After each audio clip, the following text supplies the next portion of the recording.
Are you qualified and perhaps even have vast experience in the field that you want, but are still facing rejection wherever and whenever you apply for work? Are you getting tired of these unexplained rejections that cause a heavy blow to your confidence, aspiration, and spirit? Then you have come to the right place, especially if you are getting rejected without even hearing from the company you have applied to. We are here to tell you right off the bat that it could be because of what is known as Applicant Tracking System, or ATS in short. You see, companies have screening systems in place to avoid the clutter created by numerous enthusiastic applicants, but these systems are more often than not hardly friendly to the job seekers. In any case, your resume can still stand out and beat the odds. That is why, in this video, we are going to explain what ATS is and how you can overcome it to get what you deserve in this competitive job market. However, before we do, it seems like we have piqued your interest, so go on and hit the subscribe button and the bell icon next to our channel, Money Mather, so that you don't miss any of our videos. We regularly upload content that will help you find work, learn to handle your finances, maintain hustles on the side, and so much more, all related to money. Now, without further ado, let's dive right in. What is ATS?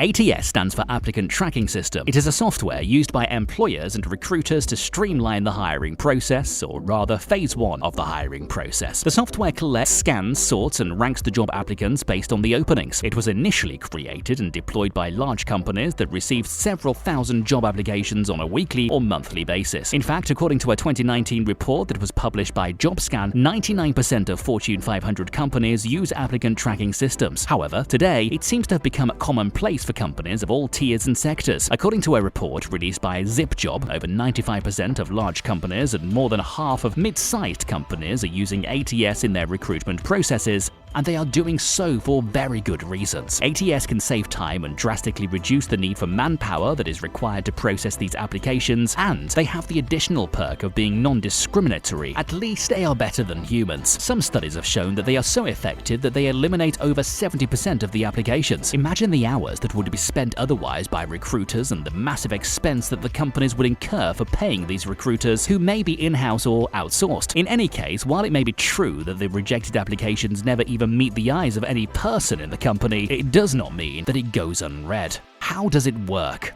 Once a job application is inbound, the ATS scans it and divides its content into sections such as work experience, education, skills, languages, etc. Then it searches for keywords and qualifications that pertain to the job description applied for. If your resume does not contain the keywords provided to the system as requirements, then it immediately and automatically discards your application and your resume. Once it has been discarded, there is no human eye vetting the system, so it is lost in all the senses of the word. If it does contain the keywords mentioned by the employer, then it is stacked and ranked by relevance or most hits. So, for example, if the employer is looking for 5 years of experience and you have 10, then you go on top of the pile, or at least above those that have less experience than you. If your employer is more interested in the candidate's academic performance than experience, then the recruiter can tweak the ATS to work accordingly, and your resume will be processed based on the inputs provided by him or her. In the end, the employer will be shown the suggested applications from top to bottom. In other words, the applications that come highly preferable are brought to the attention of the employer first. Now that we know how ATS works and how it can affect your career, let us learn how to draft a resume that has high chances of getting through it. How does an ATS-safe resume look? First, you need to settle on a format that allows you to showcase your strengths. Your relevant experience is the most crucial thing on your CV, so put it down on top, followed by your education and certification and so on, all in the reverse chronological order. By reverse chronological order, we mean you start with your latest to the oldest. Don't opt for fancy templates. ATS does not fall for aesthetics. Keep your CV clean and easy to read with a simple layout and without graphic or pictorial elements, as they often get scrambled by the internal systems of the organization or company and are further rendered illegible by the ATS. We suggest that if you are keen on choosing a template, you go for ones that are proven to be ATS friendly, which you can find by just doing a simple internet search. Also, ensure that your font is professional and not too artistic. Be sure to label your sections correctly, as ATS deciphers what it is processing based on the titles given to each section. Of course, this goes without saying, but do not make spelling mistakes. Always proofread your resume before sending it to your potential employer or their ATS, which will also discard restart your application upon encountering errors. At this time, we should also point out that ATS does not understand acronyms, so skip the short forms and take the time to write what you want to in full. Besides, it looks tidier when it lands in the recruiter's hands. Focus on the keywords, which are of two kinds. The first kind focuses on the jobs such as data analysis, tax expert, research, drafting, etc. The second kind focuses on your abilities, or rather, what you have done with such skills, as in creating, maximizing, solving, improving, etc. You can usually find most of the keywords that the recruiter wishes to see in the ideal candidate in the job posting, so pick out the words and be sure to include them in your resume. This is also why it is important that you customize your resumes based on the job profile you apply for and the job description. Finally, when you are done with your resume, be sure to submit it in the format specified in the job posting. If there is not any particular format requested, go with the PDF format. It is universal and you just can't go wrong with it. You could also send it in Microsoft Word format, but we recommend that you don't, unless there are specific instructions for you to submit your application or resume in the Word format. Let us tell you why. There are many versions of Word application, and you can never be sure whichever version you are on is the one your recruiter is going to be on. While it looks great on your screen, when it reaches the employer or the ATS, it could be messy and even hard to read, so stick to the PDF format as much as possible. Finally, before we close, if you are still having trouble, we found an amazing tool that can help you come up with killer resumes. Go on to novoresume.com, where you'll find more ideas, tips, and even templates that will help your CV survive the ATS and boost your career ahead. Conclusion: rejection is part of anyone's job search, and kudos to you for being such a champ and not giving up. However, we understand that it can be disenchanting, especially for freshers, to know that their CV was tossed even before meeting the intended eyes. Now that you know the reason you may not have heard back, we hope it brings you some respite and that through this video we were able to answer your questions. Now that you are aware of the issue and we have revealed the tricks, you should be able to prepare better resumes. If you have your own ways of beating the applicant tracking system, then share them with us in the comment section below. If you know anyone in your family or friends that are struggling with workplace rejections left, right, and center, share this video with them after giving us a thumbs up to show us your love, which is the driving force behind our energy to keep making content that is useful and relevant to you. We also welcome your comments and suggestions for our videos, so be sure to leave them behind in the comment section as well. Remember to subscribe to Money Mather and click the bell icon to receive instant notifications when we post new content. Thank you for tuning in. We are Money Mather, and we will see you soon in our next video.